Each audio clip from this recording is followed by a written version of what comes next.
Sort of the story. I'm Janey. I'm Max. And this is the podcast where we tell each other stories that we read this week. And also you were here. Oh my god. Welcome. What? Congratulations. You look great. Honestly, it looks like this week you actually got sleep for the first time in months. How was that? Maybe they were like depression naps here and there, but they are working for you, baby. Share some with the rest of us, why don't you? Oh my god. Not your depression. We have enough. Drink some water, drink some tea, have a good week. Drink some wine. This podcast is not for children. Oh, yeah. Children don't drink wine. This is the podcast that we tell each other fairy tales, but it is not for kids. I'm like moving around because our knees are like slightly grazing. For the first time ever, I'm also wearing shorts. Oh my god. Intimate. Scandals. Yeah, so we hope you guys are having a good week. But yeah, we're going to swear a lot, and also there's probably violence and stuff in this episode, so... Yeah, mine has a little bit of violence. Listener discretion is advised. It's not a violence-heavy episode, so... So before we get started really quickly, we would like you guys to know, we have had several people ask, every time we do a live, I feel like somebody asks, like, how do you podcast? Like, What advice Burgundy asked this last time, what advice do you have for people starting a podcast? So if that was you, listen up very quickly. We have a cheap mic. It was like $40. I mean, that's not cheap, but like, It's like a $40 mic. It sits on the table in front of us. We have a little sound thing booth that goes around it to block out background noise. That was a addition we didn't need, but we did need because we have wood floors and we have animals that click-clack around. Yes. And then we use Audacity, which is a free program. Yeah. But the only thing we actually pay for, like a subscription for, is Buzzsprout. Buzzsprout is where we host our podcast. They share the podcast to any of the major streaming platforms, Spotify, Apple Podcasts, Google Podcasts. Automatically. We don't have to do anything with that. I set it up in the beginning, but now we never have to worry about that. That's also how we could just schedule it and then forget about it, which is amazing. They've given us lots of helpful tools as far as analytics and how to promote the podcast. We are able to go into every single episode and look at who's listening to our podcast, like from what areas and regions and cities. And so that's how we found out that we have one listener from Nigeria, and we love you so much. I'm pretty sure you're still with us. Hi, Nigeria. And so like, it's just very fun. It's been a great tool, especially since we didn't know what we were doing going into this. They had a lot of advice for us that was really helpful in the beginning. We started this with no advice. We didn't know anybody who was doing podcasts. We didn't know anybody we could reach out to and ask our questions to. And honestly, I am so happy. I think I chose Buzzsprout kind of on a whim. Like I compared it against other podcast platforms and then just chose it because I liked the name. And honestly, it's worked out really well. There's over 100,000 people already using Buzzsprout, and we are two people who, if you like this podcast, we also like Buzzsprout. Yeah. So if you're looking to start a podcast of your own, you can sign up on Buzzsprout, and if you sign up for a paid plan, you can get a $20 Amazon gift card. They're giving away $20! If you sign up through the link in the show notes. Oh, yeah. So we have a link in our show notes. We just became affiliates, which doesn't really mean anything except for the fact that if you use the link when you sign up for your Buzzsprout, they'll give you a $20 gift card, and also it'll help us out because it'll let Buzzsprout know, like, oh, people like you enough to click a link. Yeah. Which is rarely what happens in our life. Nobody will click on the links I send them. Yeah. Which is crazy. You can see so many naked ladies. The link in our show notes does not go to a naked lady. So you know. All right, so that's all we have to say about Buzzsprout. Guys, if you have any other questions about podcasting and stuff like that, let us know. We're still figuring things out, but we're always ready to give out unhelpful advice. And also, if you do sign up for Buzzsprout, their customer service is super helpful with any questions you might have about the platform itself or about recording a podcast or how to get your podcast out there. They've been super helpful for us. Their customer service has been just great. So they can help you as well. They've also responded to me within seconds. Like, I've asked some pretty stupid questions and I've gotten responses so fast. Great. So with that, It's episode 34, which means I'm going first. Yeah. Yeah. Are you ready? No. Cool. You're not ready. I'm not ready. You're not going to believe what I have in store. Okay. Let's do it. Let's do it. Bye. Not bye. Oh, okay, Max. Okay, Janey. Max, okay? Janey, okay. I have a mystery for you. As the French say, un mystery. I don't think they do. They do say that, and they do it with the Italian hand symbol, too. The Italian hand symbol. Un mystery. Mysterio. Nope. French.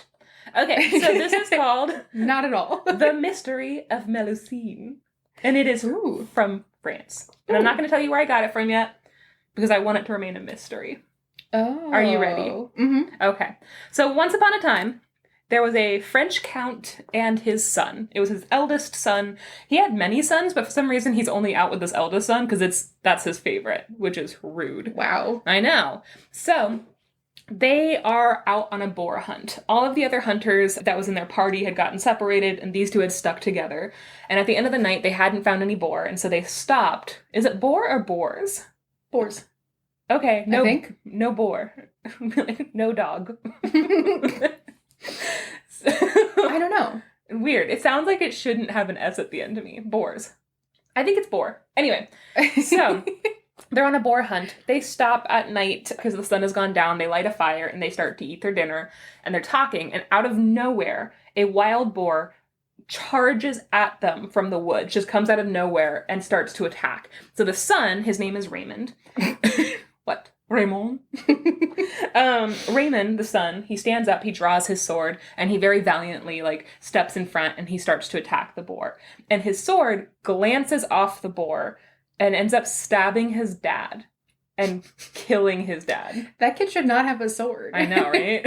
Already. If you miss a massive, slavering, betusked beast and hit your dad, you should lose sword privileges. If I had a nickel, so I would throw it at that kid's sword. So he would try to hit it and he would miss. But this is a devastating accident, right? He didn't do it on purpose. Also, it was the heat of the moment, and this boar just was massive. There was no way to really not do this, So he loves his father, but also he's thinking to himself, his dad's lying there dead. He's trying to revive him, and he's realizing he is the oldest son and he's set to have an insane inheritance, right? He's going to inherit the titles and the castle and a bunch of money. And his younger brothers are super jealous. They always have been. And he's they're gonna use this to strip me of all my titles. He already knows that his dad is dead. They're gonna say, you murdered our dad on purpose to speed up your inheritance. And they're gonna, do everything they can to ruin him. And so he's freaking out. So in a panic, he gets on his horse and he just kind of runs as far away as possible. He's in a blind panic and he's crying and he's just running through the woods. And eventually, his horse comes upon a glade, a moonlit glade. And in the middle of this glade, which is just so gorgeous and surreal, there's this huge bubbling fountain. And standing in the fountain are three... Is his dad. And the boar? And they're making out? What? Dad, why? The boar is your stepmom now, so... No! We're moving to the fountain. No! Say goodbye to all of your high school friends. Just trying to make it through this crazy world. So, Boar meets world. Boar meets world! Well, that's the name of this episode.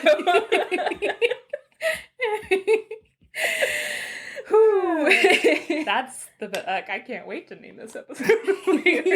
Done. That's half the work done for me. There you go. Okay, so standing in the fountain, not the dad and the boar making out, unfortunately. Aww. Instead, it's three of the most beautiful women he's ever seen. They are barefoot. The fountain's waters are flowing over their feet, and they're wearing long, shimmering white gowns, right? Ooh. And he's standing there staring at them are these angels? Am I dead? Or are they devils? And since he looks so astonished, one of these women stepped forward, right? And she's really charmed by his look of absolute what the fuck is going on? And she's I think that's charming. We all love a good dumbass. I do. Yeah. Big fan. And so she steps forward and he's hi. Quick question. Who are you? And where are you from? And who are they? And also, where am I? And also, what's happening? She's That's charming. Love it. Like you. I like a dumb man who knows nothing. And she says, I am Melusine. And then, this is the quote, she says, ask me not where I come from, and I will not have to lie to you. And I wrote, suspicious. Fair. She just met this guy. If he was like, hey, where are you from? She was like, that's a red flag. She doesn't want to say that, though. So she's like, if you don't ask me that anymore, I won't have to fucking lie to you and say I'm from Tampa. Why is Tampa better than Ohio, Janey's brain? So she invites him to sit down and talk to her, which he does. And he sits with her all night and he tells her all about the terrible accident. And he's just like, this is what happened. This is what I'm up against. And I'm really sad. And I'm also really scared. And I don't know what to do. And Melusine listens and she says, okay, here's what you're going to do. You're going to return to your castle and just pretend like nothing happened. That'll fix it. Your siblings will be like, where's Dad? And you'll be like, who's nothing Dad? Happened. I'm sorry. You're saying Dad? I don't know a dad. Who's a dad? Dad? Are you talking about Doug? Oh. Doug's over there. Doug's right here. She says, all the huntsmen were separated, right? So when you return to the castle without your father, it's not suspicious. Just say that you guys were separated. You don't know what happened. And then I wrote, this whole story is suspicious. He comes home. They're like, where's Dad? And he's like, the hunting party was separated. This is not suspicious. And he just walks into the house. Like he owns the place. You do. She also says, his body's going to be found next to a dead boar, which I guess he killed the boar too. I thought it just glanced off of him, but apparently that boar died as well. Two birds with one stone. Nice. A boar and a dad with one sword. Oh, yeah. I like to think that they're shish kebabbed on the same sword. Two star-crossed lovers on the same sword. Oh my god, we're getting the story from a character we shouldn't be focusing on. Really, this is a Romeo and Juliet about a dad and his boar. Boar girlfriend. His boar friend. His boar friend. No. Yes. Okay. And she basically... Oh no, I just realized what I wrote in my notes. I was writing this very fast. His body will be found next to the dead boar, and everyone will think it was a murder-suicide.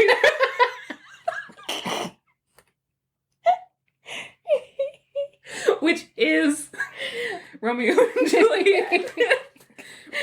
So, Raymond is... A murder-suicide where a man stabs a boar and then cuts off his own head.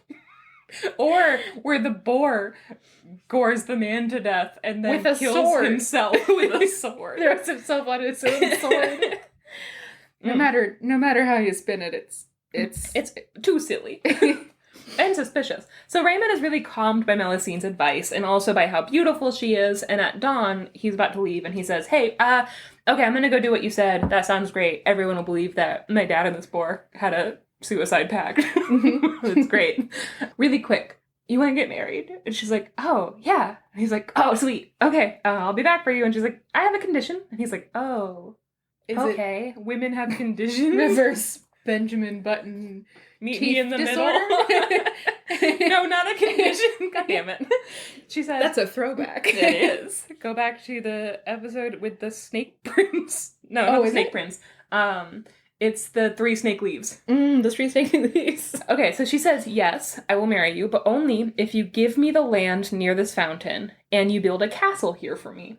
And then every Saturday, I don't want to see you at all. I want to come to this castle by myself, spend all Saturday for myself, and you don't get to be there. Cool. And he's like, oh yeah, privacy is really important. And she's like, great, yeah, okay. So they shake on it, and he's like, I'll marry you later. And then he runs home.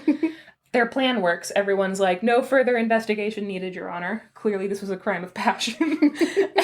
And they close it. And the culprit is dead. And they're like, wait, who's the culprit? They're like, either the dad or the boar.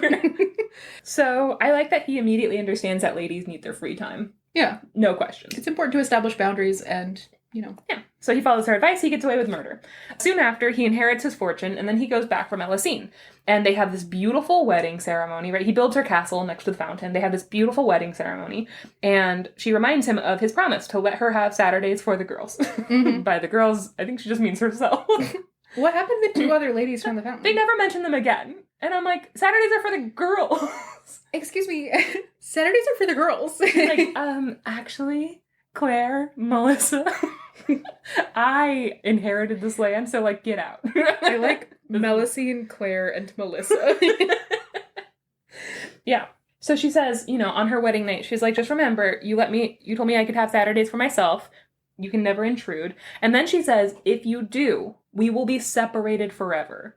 Which is clear. It's concise. She lays out the consequences. Mm-hmm. Like no man in any fairy tale has ever done. So he builds her castle. They name it Lusignan. And the villagers call her Lady of Lusignan. Done. Sure. And everyone loves her, and they admire her, and they're happy, and they're like, wow, I can't wait for these 2 to bone and have babies. They're going to be so pretty. Because Raymond's straight up a hottie, and she might be an angel. No one knows. And they're great. But then she starts giving birth. She's like, you know, I have all of these children. Like, she has many children. Okay. But when she gives birth, all of the children come out as monsters. And everyone's like, no. Oh, what's this now? What? Their first son, they'll have all sons. Which is on him, because he has all brothers as well. Their first son has 1 red eye and 1 green eye. Like children. Yeah. The men are the ones that just, like, that decide if you have, like, what gender your child is, what sex your child is. I'm not sure that I believe that, but... That's 100% true. The men are the ones with the Y chromosome, meaning they are the ones that decide if your children have X or Y chromosomes. All right. Well, you're saying science words. I trust that. This is no further questions, Your Honor. This is the reason why Henry VIII beheading his wives and being like, you know, or all the princes and kings being like, my wife didn't give me a son, is such bullshit. Is because women have... There are lots of reasons why that's such bullshit. It is, but it's also women have absolutely no control over... I mean, obviously nobody has any control over that, but they literally, like, women cannot decide that because we have 2 X... I'm saying women, I'm just saying, like, people with 2 X chromosomes can't decide that. Only the other person with the Y chromosome can decide what the sex of the baby is. Crazy, right? Okay. So it has nothing to do with, like, lemons and facing north. And... Okay, well, it does help if you point your legs up to the side of the sky. Okay, so the first son has 1 red eye and 1 green eye, like Christmas. Oh. I know. Is his name Christmas? It is. So it's Christmas Kringle. So their second son... Santa Claus's first name is Christmas? Yes. So Christmas Kringle's younger brother has 1 eye way higher on his face than the other one, which is like, sure, but like they talk about how they're monsters and this one just has like an eye that's higher than the other one, and I'm like, I mean, this doesn't seem like a monster. It seems like maybe like a slight deformity. Yeah, like just a little asymmetrical. Like Christmas is also a dick. Yeah. But like the loppy-sided one, the loppy one. Okay. You have to take a nap before we keep going. So another has long claws and is completely covered with hair. A werewolf baby, which is a monster. That I can see as long claws. Your nephew was a werewolf baby. He wasn't born with long claws. He's like a werewolf. Jameson had lanugo all over his back, so he was a little werewolf baby. He was very cute. And then another had boar's tusks protruding from his jaw, so he literally had a boar baby. Oh no. I know. She cheated on him with his dad's girlfriend, who was a boar? Boyfriend. So despite all their fucked up features, Raymond really loved his children. He was like, I mean, yeah, they're kind of... his name was fucking Raymond. Raymond. So Raymond loves his children. He's like, wow, like, they're kind of fucked up, but like, they grew up to be really successful. Like, some of them became priests, and some of them became like warriors, and they were noblemen, and he's like, honestly... they did good. Like, they're so smart and so cool. I love my babies. And he also loves his wife so much. So he's, like, living his dream life, right? And then every Saturday, she leaves him, and he's like, go have your day off. You deserve it, Melusine. And then one Saturday, one of Raymond's jealous brothers come up, and the brother's like, where does she go on Saturdays? And he goes, she goes to the Castle Lusignan. And the brother's like, what does she do? And he's like, I don't know. Just, like, hangs out by herself. I think, like, maybe, like, a knitting club. You know, I've never asked her because it's none of my business. And the brother's like, for him. That's not how things work, Raymond. And he's like, what if it is, though? Yeah, we agreed at the beginning it was how it worked. So, yeah. We had clear and concise boundaries.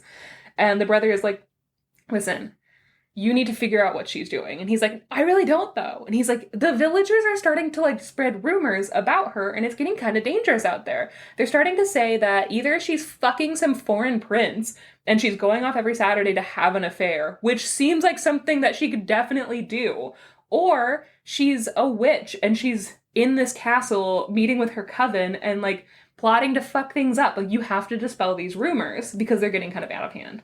And politically, I honestly do see why that would be a problem. Yeah. I'm like, yeah, okay. But he's a jealous brother, so remember that. So Raymond is like, you need to leave me in peace, okay? Like, don't worry about her. She's fine. Just mind your own business. Yes, she is. Yeah, she is. But then it starts nagging at him. Of course it does. Because he's like, oh, if it's really getting that out of hand, okay. And so on Saturday, he's like, I'll check it out. I'll just do it quietly. And then just to, like, because now I'm starting to, like, worry, obsess over this. So he creeps through the woods on Saturday morning to the castle of Lysistrata, and he stands alone in the woods. He waits for her, but hours go by and nobody shows up. And he's like, I wonder if she's already here.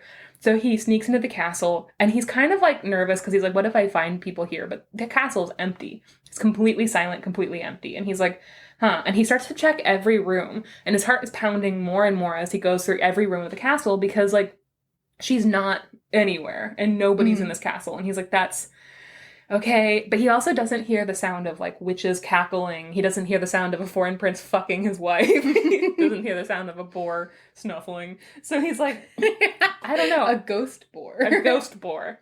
And so eventually he tiptoes up this spiral staircase. He checks every room, checks her bedroom and her closet and stuff. And he finally has one room that he hasn't checked. It's Melusine's dressing room. And the door is locked, and so he peeks through the keyhole, and he gasps in horror. Is it a blood room? No, I wish. Oh, it was Melusine taking a bath. How dare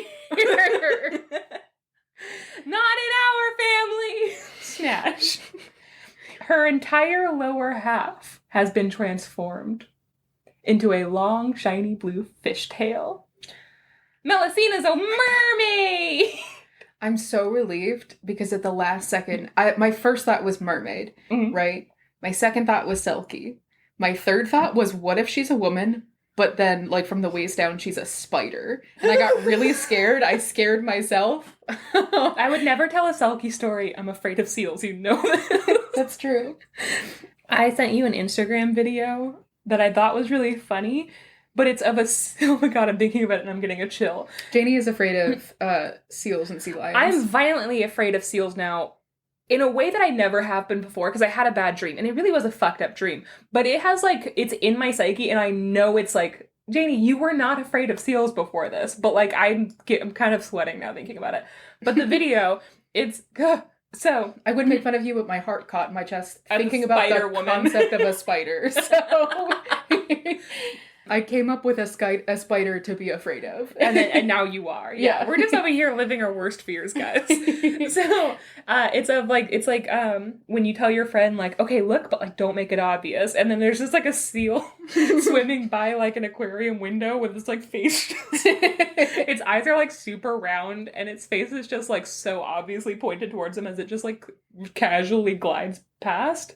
Yeah, there's, like, a man looking in the tank, and the seal is just, like, staring him down. Yeah. Which is weird. And I had to cover the top half of that video. I had it scrolled all the way up, so it was just only half the seal's face, and then I, like, put it up further, but I was like, that's funny, it's like Francis. And I sent it to you. He did look like my dog Francis. Yeah, he did. Okay. So we're back in it. So she's a mermaid, right? She's laughing in her bathtub. She's splashing around. She's having the time of her life. Every Saturday, she just goes to be a mermaid and splash around in her bathtub.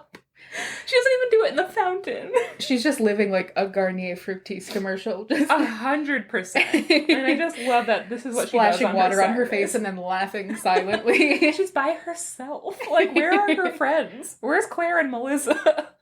They have to do this in the fountain? Are they also mermaids? I would assume, because they're all wearing the same outfits and they all live in that fountain. Sometimes you just want to match with your friends. You don't all have to be mermaids to do it. It Haven't you ever helps. seen H2O or Splash? Yeah, but Little Mermaid, they did all have matching outfits. Kind of. Okay, so he scrambles down the stairs and he trembles and races back home, and he starts thinking about this, right? And he's like, God, do I confront her? Do I tell people? And then he realizes the horror of losing his wife is worse than the horror of knowing that she's part fish. And he's like, I'm not going to tell anyone. And he doesn't. She comes home at midnight and greets him, and he just acts like nothing happened. And then they go about their lives with him just being like, that wasn't my business. Good for him. Okay. Until.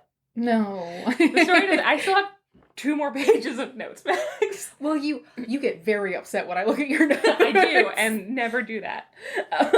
So, one day, terrible news reaches the castle. Their son with the boar's tusks, right? Old Dave.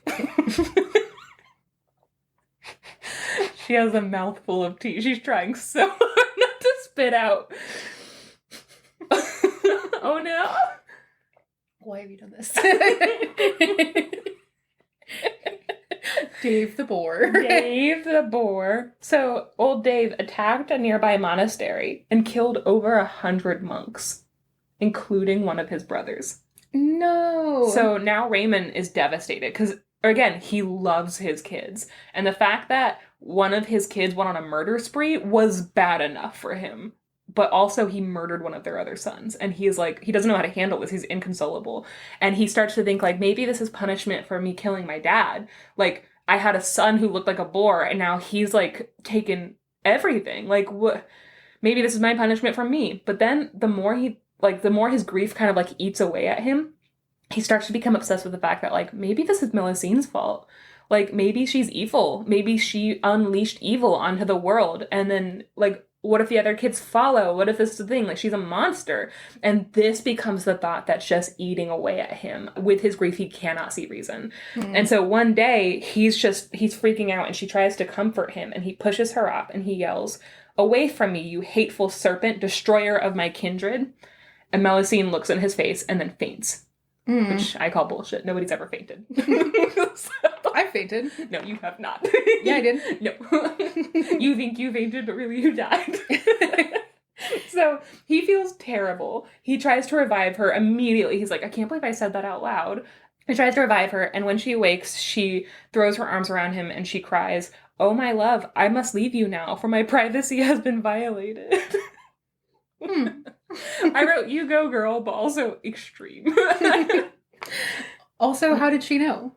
Because he called her a serpent. But that's a snake. I don't know. I think she probably could just see it from his eyes. Yeah, she looked in his eyes and she was like, he knows I have scales. Oh my god, his pupil is in the shape of a mermaid tail. He knows.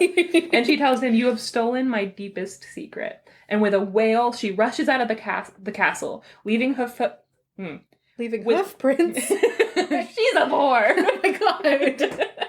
With a wail. What if she was a woman in disguise as a mermaid, but she actually wasn't a woman? She was a boar in disguise as a woman in disguise as a mermaid. And she was seeking revenge for her boyfriend that was cheating on her with the king. Oh my god. With a wail, she rushes out of the castle, leaving her footprint on the last stone that she touched. That night, in the nursery, a maid goes in to check on their youngest son. So they have a baby, right? She had just had a baby and he's in his cradle, and the maid stops and gasps, and she realizes like she can't move. She's so transfixed by what she sees that she can't like make a sound or move. She just stares because she sees a glimmering figure standing over the baby. The figure looks like Melusine, but she has a scaly blue fishtail that I guess she's standing on. Different image. Reorient your brain. At dawn, the mermaid kissed the baby and then slipped away, and Melusine never came back. She just stopped to say goodbye to her baby. The castle of Lysistrata stood empty after that near the great fountain. For centuries after, the villagers believed it was haunted by the ghost of the vanished countess, who was half woman and half fish. This is a real castle. And this is a real legend around the castle. Oh, shit. So, this story was first written by Jean d'Arras. Jean d'Arras? Jean d'Arras. Jean d'Arras.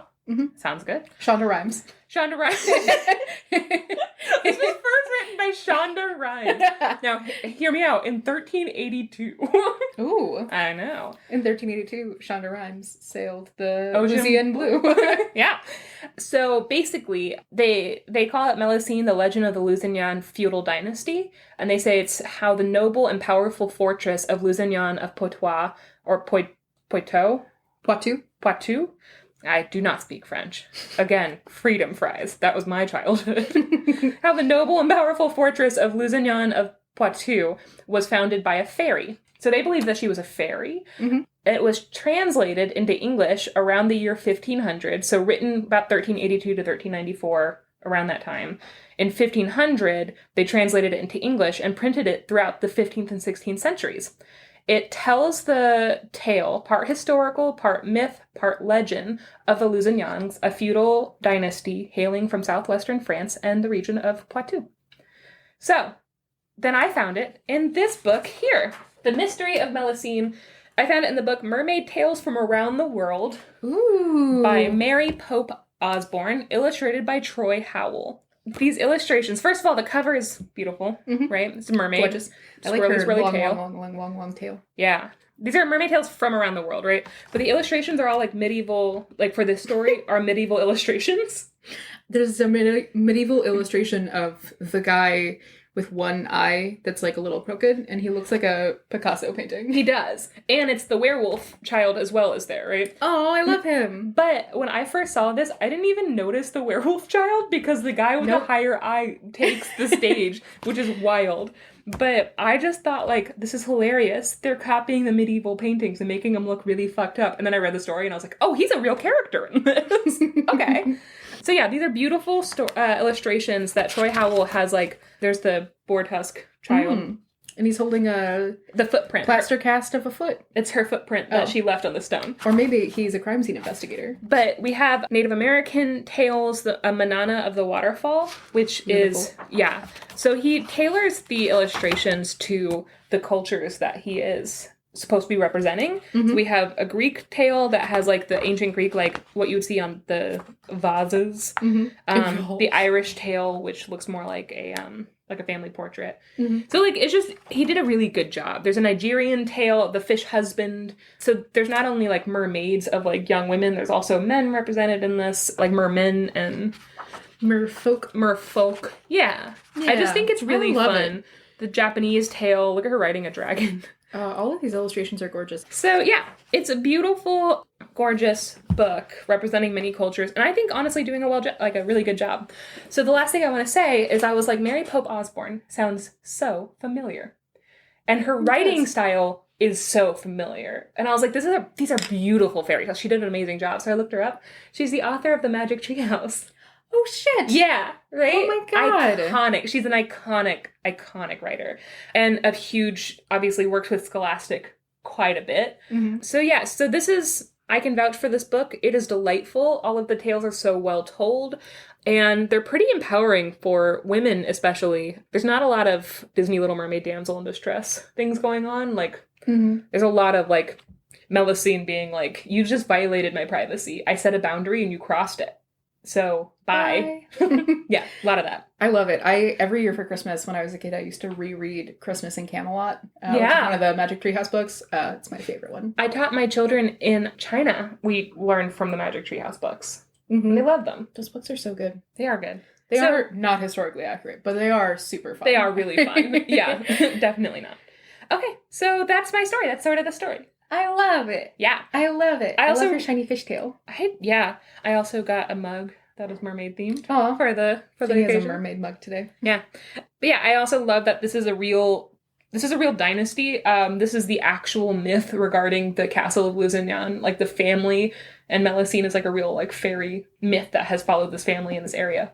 I love that. For like 1,000 years. Yeah, I really like, it's also, last week I did Redhead the Whale, and it was kind of like the story comes from, like, these whale bones being found in an inland lake, and they were like, why would there be a whale here? And they came up with a story for it. I really like that kind of, like, origin story, like, real life link thing. Yeah. Pretty fun. Really fun. I like it a lot. Okay, we good? Yeah. Okay, let's take a quick break. Yeah. Okay.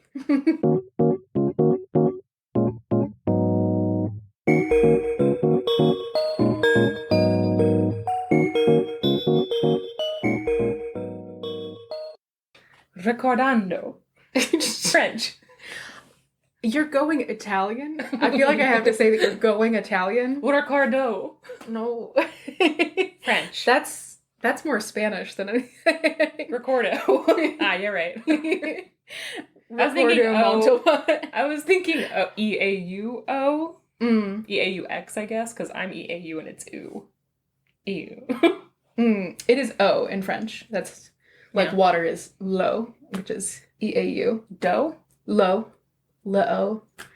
Like the O. Mm. Okay, go ahead.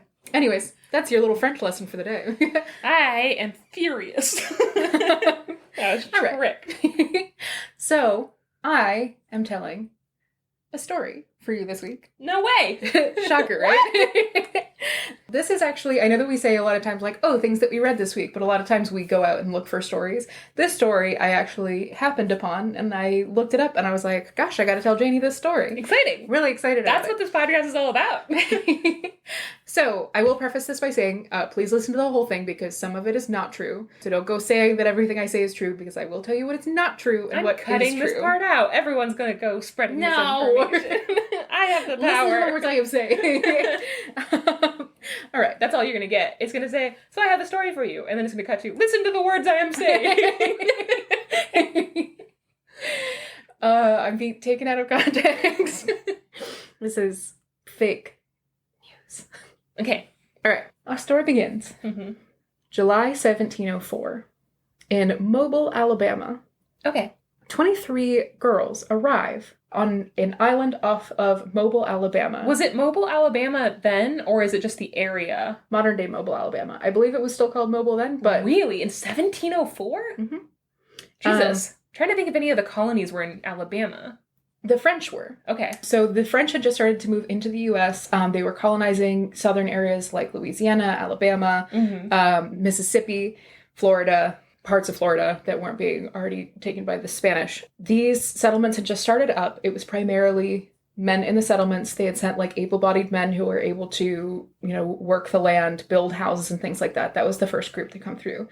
Specifically in the Louisiana settlement, most of the Frenchmen who arrived were actually, after everything had been built up, a lot of prisoners in France had their sentences commuted, where it was sort of like when England had transportation to Australia, where it was like, if you go and settle Australia, you'll be forgiven for all of your crimes and given a stipend to settle this area because we need more hands on it, right? And the French kind of did a similar thing where a lot of felons in France, especially because the prisons were overcrowded, they started sending felons over to the new colonies in like the French West Indies, quote unquote. Yeah. To settle the area. So it was a lot of people who were accustomed to working with their hands and also men who had been in the prison system primarily. But it was almost exclusively men. So the French crown started sending over women because these men, after they'd been here for like 15, 20 years, they were getting older. They needed to create a next generation who were going to live in this area. Gross. So France started sending over women to marry these men in order to solidify the colonies and everything. Gross. Pretty gross. Yeah, because you know that they were also all teenagers. And all these men were like now 20 years older than they had been when they got to this fucking colony. Yeah. Gross. So July 1704, a ship called the Pelican arrives on a small island off of Mobile, Alabama. The island is called Massacre Island. Great. Which is actually a misnomer. Hindsight, they should have called it something else. Pierre Lemoyne, Sieur d'Iberville. I'm not going to try very hard. Two French stories! Yes, this is two French stories. Pierre Lemoyne. Lemoyne? I don't know. Des Moines, Iowa. Sure. Idaho? Iowa. Boise, Idaho. Des Moines. Des Moines and Boise. Des Moines and Boise. De Boise from Des Moines. Love to hang out with Moines Boise's. In Des Moines. Anyways. This isn't what the story is about. No, not even a little bit. Okay, go ahead. The French explorer Pierre Lemoyne had arrived on this island and found that it was covered with skeletons, and he was like, oh, Massacre Island. It turns out that it was a Mississippian burial mound that had been uncovered by a hurricane that basically came through, ripped up the earth, and all of these skeletons were scattered anyways. I hate it when that happens. It was renamed to Dauphin Island later on, but at this point it was still called Massacre Island. Okay. This is not related to the story whatsoever. I just feel like it's a really good note of foreshadowing. Okay. Got it. I'm just excited. So these 23 women women arrived on the Pelican at Massacre Island and then completed their voyage to Mobile, Alabama, where they were married to the Frenchmen of the settlement. There was a brief period where the men were, like, mistreating their wives. They were basically like, why would I marry this woman when I could just have sex with her? And then, like, you know, or they would marry them and then they would, like, leave for a month at a time and go have sex with the Native American women in the area. And that's how Janey's lineage was founded. Honestly, it was through the French coming through and having sex with the native people. That's exactly how Janey's lineage was found. Yeah, exactly. So, but these French men were sleeping with the Native American women, and I mean that as loosely as possible. Because we all know that colonists were trash. Yep. But so these women were sort of being mistreated by their new husbands or by the men who were courting them.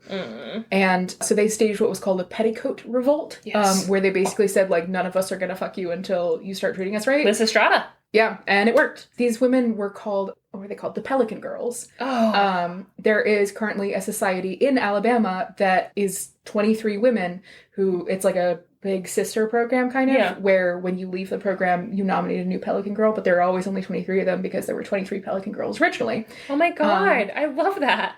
Very cool. Meanwhile, France was doing the same thing, shipping wives to all of the French colonies, so up to French Canada and all of their colonies throughout the southeastern United States. A lot of these women were initially, you know, just, how to put this? The first women that they sent, they went the same tactic that they went with the men, where they were like, we need all of the able-bodied, like, good family women here in France. So let's send the ones that we don't want to the colonies. Which is why they were so ballsy to be like, yeah, we're not doing this anymore. Yeah. Those well-breeded French women would not have had the guts to do that. Yeah, so a lot of these women who came to the colonies were women who had been felons in the past, women who had deader husbands that were in prison and, you know, had turned to sex work, had turned to pickpocketing and gambling and so, like, swindling. All the cool women. Yeah, these were the women that were sent first, right? Fuck yeah. Which is great. Yeah. A group of these women arrived in New Orleans, Louisiana, in the early 1700s. I'm so excited. Just a couple of them, though. And it was kind of a similar situation where a few of them ended up married, but a lot of them ended up kind of just, like, running their own businesses in a shady way in New Orleans. And the men, theoretically, this is the point at which it becomes somewhat ahistorical. We don't have evidence for a lot of this. So cut this part and then just keep... The men sent a letter to King Louis, one of the Louis. Okay. The one that was concurrent to that. I didn't write it down and I really should have. They sent a letter to the French king at the time and they said, like, these women aren't marriageable. Like, they're former felons. So? And we know that we're former felons, but this is still not great. We want better women. You don't get to ask for better women, you fucking dirty, unwashed asshole piece of shit. I hate men. Go ahead. Yeah. Meanwhile, these men were, I mean, New Orleans was kind of, you know, it was settled by a lot of, like, felons and men who, you know, hadn't worked. So a lot of times, like, these men had been sent here to work the land, to build houses and stuff like that, but they weren't always actually doing that. So the French crown is getting a little bit frustrated with them. Yeah. And in 1726, a settlement of Ursuline nuns, the order of the Ursuline nuns, come to settle a convent in the new parish of New Orleans. Okay. They build up a convent, beautiful, beautiful convent, to this day, stands in New Orleans. One of the oldest buildings in New Orleans, one of the only ones to survive both of the New Orleans fires in the 1700s. Yeah, so this is a very, very old building that they settled, right? Yeah. And they are sort of not necessarily sent by the crown, but they're there to keep everyone in line, you know, to inject some form of, like, piety and, like, religiousness and hardworkingness into this group of people, right? So the Ursuline nuns show up in New Orleans. 2 years later, the king is a little bit more confident in this settlement, and another group of women is sent over. Now, these women, he's taking in mind the fact that, you know, the previous shipments of women were, like, felons, and the men don't want to marry them. So this time, again, in the interest of making a more, like, religious and righteous colony, the women who are sent this time are women who are a little bit younger. They are between 14 and 25. Of course they are. And they are primarily sent from orphanages. No. Girls who have been raised by nuns, who have been raised away from, anything that could get them into trouble and things like that. Yeah. And these girls are shipped over to New Orleans. Uh-huh. The ship that they are on is supposed to be at sea for 3 months. Mm-hmm. They are waylaid by a series of massive storms at sea, and their travel is 5 months. Okay. Do they have food for that amount of travel? Barely. Okay. So, setting the scene. Okay. It is 1728.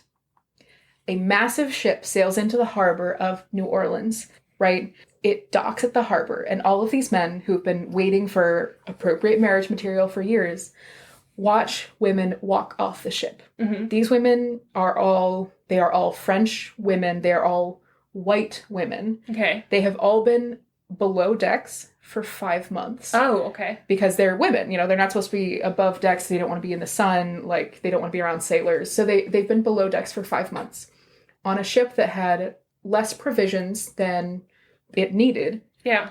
And they are pale. Yeah. They are sickly. Mm-hmm. A lot of them are sick. Yeah. A lot of them some of them, it's thought had like yellow fever or tuberculosis that they picked up through the sailors, or there may have been a stop in Cuba on the way in that they could have picked something up from. It's a lot of yellow fever in Cuba. Yeah.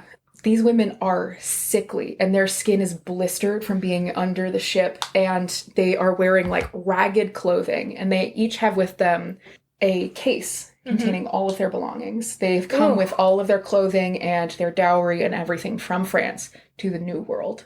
These are the Casket Girls. Shit. Pelican Girls and Casket Girls? Like, pick one. Which ones are you? It's amazing. The Casket Girls. The term Casket Girls, if you have done research on like New Orleans ghost stories and things like this, you might recognize the name. In this case, casket doesn't refer to necessarily coffin.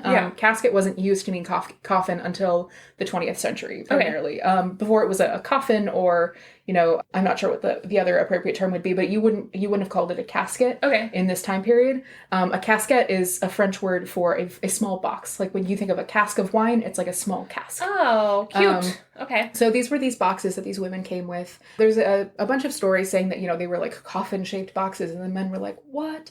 Why? It's a marker of death. That's not true. Yeah. It was just they were holding little, their suitcases, boxes. basically? Some people say that they were holding very small boxes that had their dowries in it. Okay. Some people say that it was larger boxes that had all of their clothing in it. What's most Which likely makes more sense. is larger boxes with all of their clothing in it. And for another reason I'll get into later. Okay. But, so these women arrive, the men see them, and they're like, oh, shit. These women look sickly and terrible, right? Yeah. And immediately the Ursuline nuns, who have been sort of tasked with chaperoning these women into the world, finding them suitable matches and everything, they usher them into the convent, and they lock them away inside while they get them better, basically. Okay. Over the coming weeks and months, these women are all progressively married off. Some of them to not great places. Oh, of course not. And some of them end up not being married and turning to other means of making money. Jesus. There is a story that the French king hears of what's happening to his filles du roi, which is daughters of the king. Okay. These girls that he called the daughters of the king, like these emissaries that he had sent to marry into this new colony. Yeah. He hears what's happening to them, that they are being married off into these poor situations, and that their husbands are lying to them about how much money they have, or they're like fur trappers who go out for months at a time, leaving their wives with nothing. Yeah. He hears the story, and he demands that these women be returned to France. Good for him. The Ursuline nuns get together, and they go to, the convent has 3 stories. Mm-hmm. This is where the story gets a little bit hazy. Okay. These nuns have kept these caskets with all the women's belongings. The ones who aren't married off, their belongings are kept on the 3rd floor. Mm-hmm. And the nuns go in to get the belongings of these women in preparation for them to leave. And they find that these boxes that they brought with them are now empty. There is another version of this where they are keeping both the girls and the caskets on the 3rd floor. Okay. But they find that these boxes are empty, and they are horrified because they don't know what could have happened to these girls' belongings. But beyond that, there's no way that anyone could have gotten there, so they begin to suspect something nefarious and supernatural is going on. Okay, not just that they have things on the 3rd floor and somebody walked in and took them all? Well, the 3rd floor is always, like, locked. They don't want men being able to get into the girls or the items. Yeah. Okay. So they begin to suspect that something is wrong. They are worried that the devil has come in and taken these girls' possessions, or in some cases, like, bedeviled the girls and everything. So they take 800 silver nails blessed by the Pope. Whoa. And they nail shut all of the windows and doors to the 3rd floor, in some stories with the girls inside. Oh, no.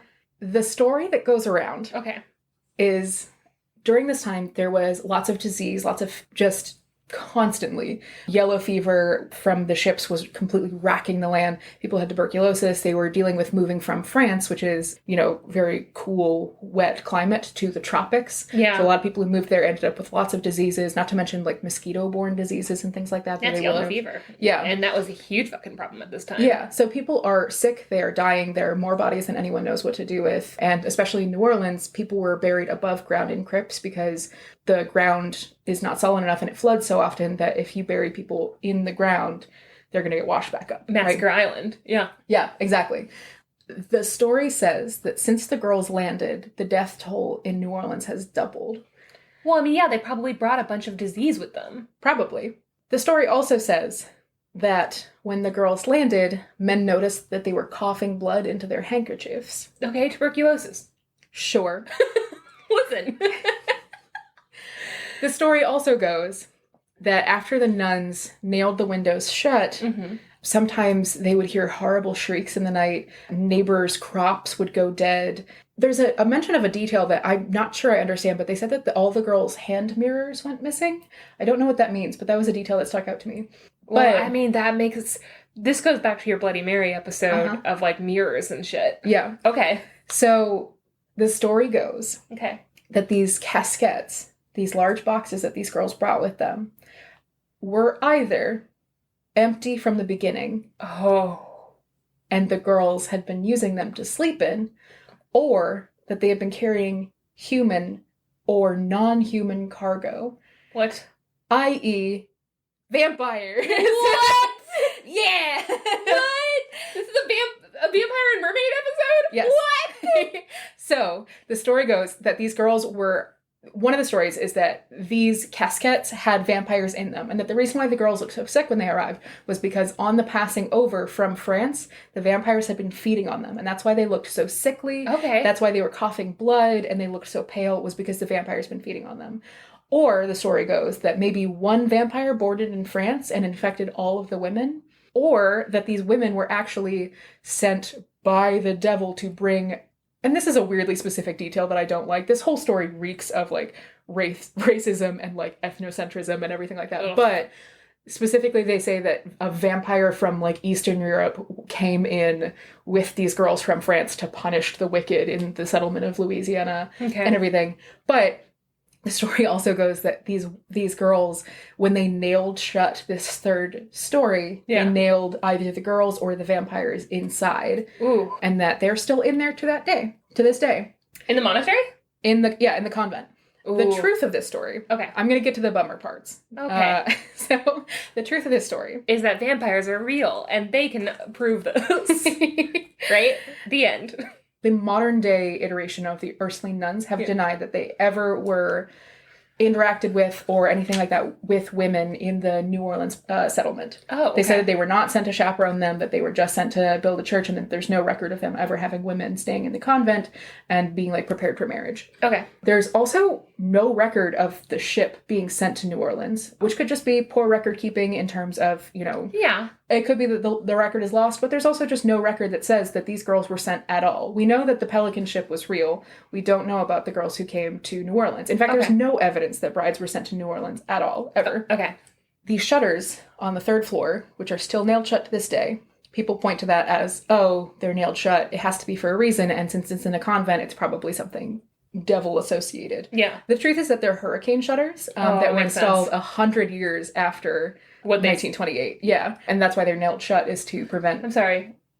100 years after 1928? After 1728. Oh, I was like... Jesus, I can't... My brain was like, they're being installed 6 years from now. No, they were installed 100 years later after they said that these girls arrived. Okay. So they weren't installed until the 1800s. Okay, yeah. So the shutters aren't good evidence. Also, speaking of the shutters, the nails, they said that the Pope either sent the nails or came to the New Orleans settlement and blessed the nails himself, having heard of like the troubles of these girls. A Pope had not visited New Orleans until 1987 when Pope John Paul II came to New Orleans. Is it weird that I was born in 1991, but weirdly I remember John Paul II visiting New Orleans? That is weird. There was no bigger rock star in the Catholic Church than John Paul II. Like, I'm pretty sure I knew about every place he had landed. Like, my mom saw him in Texas, maybe? I don't know. Yeah. There's also a lot of evidence that this story might have come from white Creole people in Louisiana wanting to assign some pedigree to their ancestry, saying like, oh, some of the first white women to come to the New World were, that's why I'm white. When in fact, it's more likely that they are mixed trying to pass for white. Yeah. So that's something that a lot of people say like, oh, my great-great-great-great-grandmother was one of the Casket Girls. And there's no evidence that they even existed, much less. That's a bummer, though. Yeah. Because also, that's such a fucking cool origin story. You would want it to be. You want your great-grandmother to be a Casket Girl. Right? There is a really cool story online that someone, it's actually in the show notes for this episode, someone talks about their great-somewhat grandmother was not a Pelican Girl. She wasn't on the Pelican, but she was on one of the companion ships that went to Quebec. So she was on one of the bride ships that they started using the term Casket Girls to sort of cover all of these different, but like the women who were sent to be married in the New World. But it's a story someone wrote about like, oh, my great-grandmother was one of the Casket Girls in Quebec. Yeah. Which I thought was very cool. When did we start I don't know if you would even know this. When did we start the part of the lore of vampires that they slept in coffins and caskets? I don't know for sure. It's been earlier, right? It didn't come from 1700s. Because converting the word the fact that the word casket wasn't used as coffin then, but they were still like vampires were sleeping in there is interesting. Yeah. So the idea is that they thought that like people were inside of the suitcases, but also the term casket doesn't come until much later. Yeah. So some people think that this is fake lore, where in the 1900s people went back and said that this happened. Okay. But like I said, like there's no evidence that this ship ever existed, that these women ever existed, that I could find anyways, or that I could find any reliable sources on. So it could be just entirely made up, which is crazy to me that they came up with this whole story that is like so close to being historically accurate and with so many weird details, but is possibly completely a fabrication. We do know that vampires have been in New Orleans at least since the early 1900s because of Interview with a Vampire. I'm going to talk about that. Okay. So speaking of Louis. Yeah. So that's the Casket Girls of New Orleans. Badass There's a story that in 1978, these two paranormal investigators, they camped out outside of the convent overnight and they had a camera running on the third floor shutters.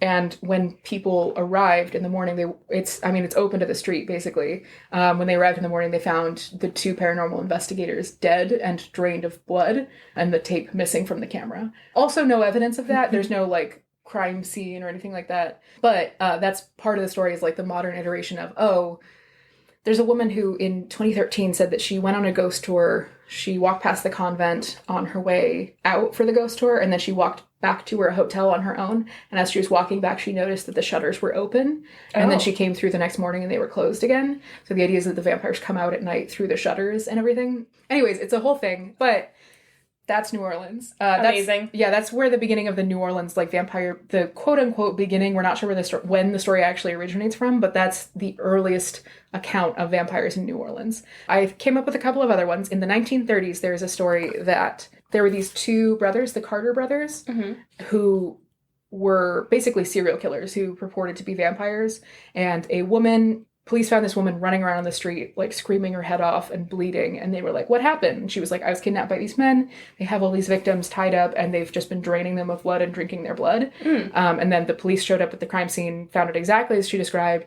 They caught the two brothers when they came back in at night. And the brothers were like, we're vampires. And if you don't kill us, we're going to kill you. And like, we don't want to be doing this and all this. No record of that happening or any... Also, especially because the term serial killer wasn't coined until the 70s. Yeah. And every time they're like, oh, they were tried as serial killers in the 30s. No, not a thing. Yeah. Also, someone did a deep dive on this I'm going to link in the show notes, but they did a deep dive on it to see whether there's like any modicum of fact to this. Yeah. And they went through the history of people who've been put to death. And there's no record of anyone in the 30s who matches that description at all whatsoever. Bummer. So this is also entirely fake lore. God, you want this to be true so bad, though. The other one, which I really love, is the Comte Jacques Saint-Germain. Okay. Who was a real French count who shows up throughout history. He is a real person, but the historicity is like confused, where Voltaire,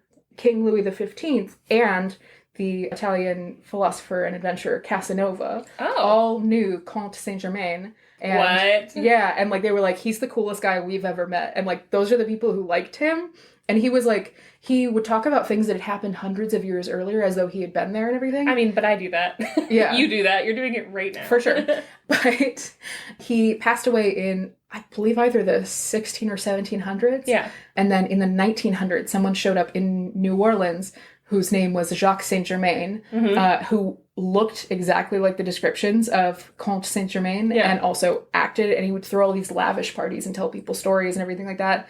But, I mean, this is what happened with the woman pretending to be Anastasia, is that they could have, one definitely came before the other, that he could have looked exactly like Jacques Saint-Germain and then changed his names and moved to a new place. Yeah. It's also, there's a story that a same setup, like a woman was running around screaming and the police were like, what happened? And she was like, the Comte Saint-Germain, he tried to drink my blood. And so they think that he's a vampire. Yeah. Also, though, no record of Jacques Saint-Germain arriving in Louisiana at any point in time. But they wouldn't, because he changed his names afterward. Yeah.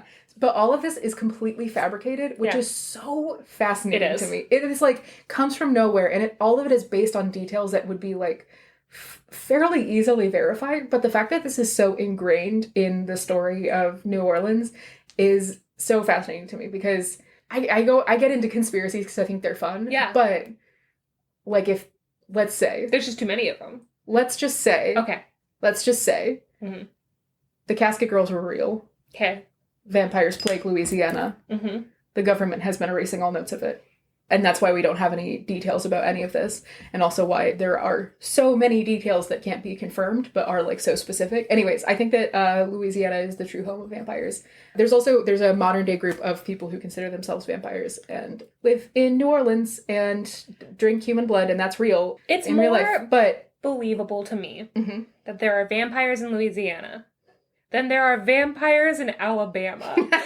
And I was just thinking of an American Werewolf in London. It's just a French vampire in Alabama is ridiculous. Hilarious, and I love it. Yeah, Anne Rice was sort of the beginning of, like, not the beginning of, but like the way that the world came to associate New Orleans and Louisiana with vampires and everything like that. But the fact that there's all this fake lore going back to the founding of New Orleans about vampires is so probably cool where she got it from too. You know, like probably where she probably went on a ghost tour and who's to say though? Like it could have been. I don't know. I love it. Yeah, no, it makes perfect sense. I'm almost more interested in fake lore than I am in folklore because it's just like completely made up. Same. Well. Yeah, I am if people do it the way that you did, which is, hey, this is the amazing story.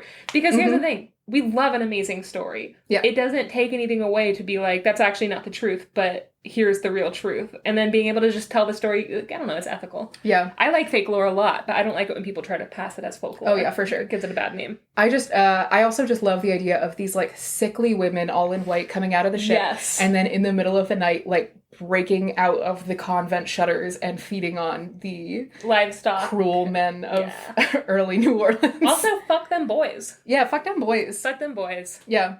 That was riveting. Thank you so much. I love a good vampire lore. I've been looking for a good vampire story for so long, but the problem is that the twist is that they're vampires, and usually they're very short stories, so they're never, like, long enough that I can do an episode on it, but this was, like... I want to make... It's like, oh, this is so cool. I just want to make, like, a cool girl punk line of merch that is either a Pelican Girl or a Casket Girl. And, like, the two different girl punk shirts that you could wear. Because, like, which one do you identify with? The Lysistratas or the vampires? Amazing.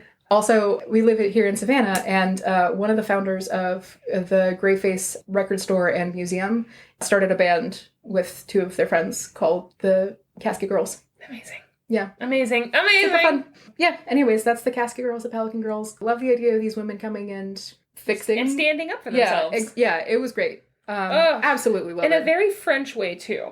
I feel like it's very, I don't know, just thinking about young American orphan girls. Not American, sorry, English orphan girls. If you were to send them over, I don't think they would have had the same.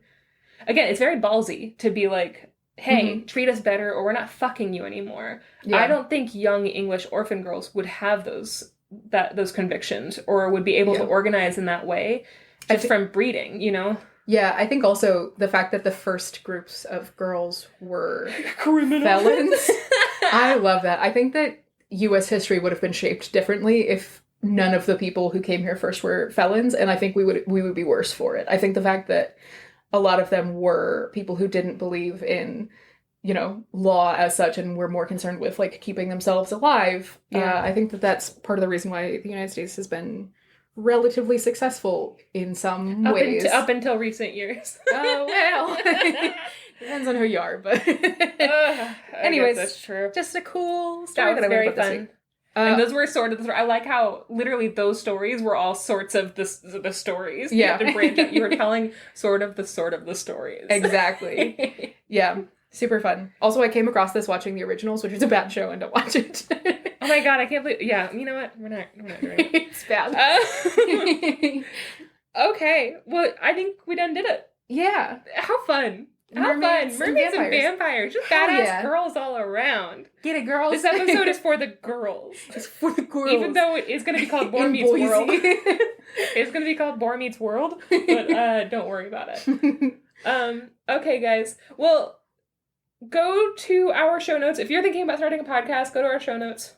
Click that Buzzsprout affiliate link, get that $20 gift card. You know, make your money. Hell yeah. And also let us know if you're starting a podcast. We want to know about it. Yeah.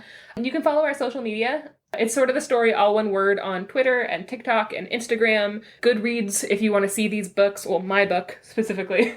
Maybe you can find, like, a history book about the Casket Girls. That'd be fun. I want to read that anyway. Yeah. So just, you know, hang out. Let us know what you thought. Yeah. And we hope you have a wonderful day, guys. Yeah, we'll see you next week, gang. We're all in this together. I don't know. I've never even seen that movie. Oh, no. Okay. Bye! And testing. Testing. Test. Okay, tell us a fun fact. Oh, no. Yeah, come on. Fun fact. Make it fun. If it's not fun, you're gonna go no. Instant panic. It can't be about frogs. Go. It can't be about frogs? No. God damn it. Cats have different... cats have a... in the back of their eye, they have a... tissue. Okay. Not like a Kleenex. Yeah, like but they have to tissue blow in the their back of nose their in from eyes the inside. that all nocturnal creatures have. It's what, when you like flash headlights over like a raccoon or something like that, their eyes light up. It's called eye shine. And cats can have as many as 8 different colors of eye shine depending on their breed. Cool. Yeah, some of them, like figs flash like yellow green. Yeah. And peppers flash like teal. Yeah, leaves are like orangey. Like him. Like him. That is fun. Yeah. Aw. Also, I wish I could remember what it was called. Nocturnal cats. What a fucking nightmare. Why did we ever bring them inside the house? That's what I want to know. When did humans were like... When did they were like... Like, I like to sleep at night, but you know what I don't like? To sleep at night. Bring in the cats. It was a mistake. This is a testimonial from personal experience. Yeah, go to the link in our Buzzsprout to get rid of all cats. And then you'll get a $20 Amazon gift card. Okay. Don't do that. Yeah, do it.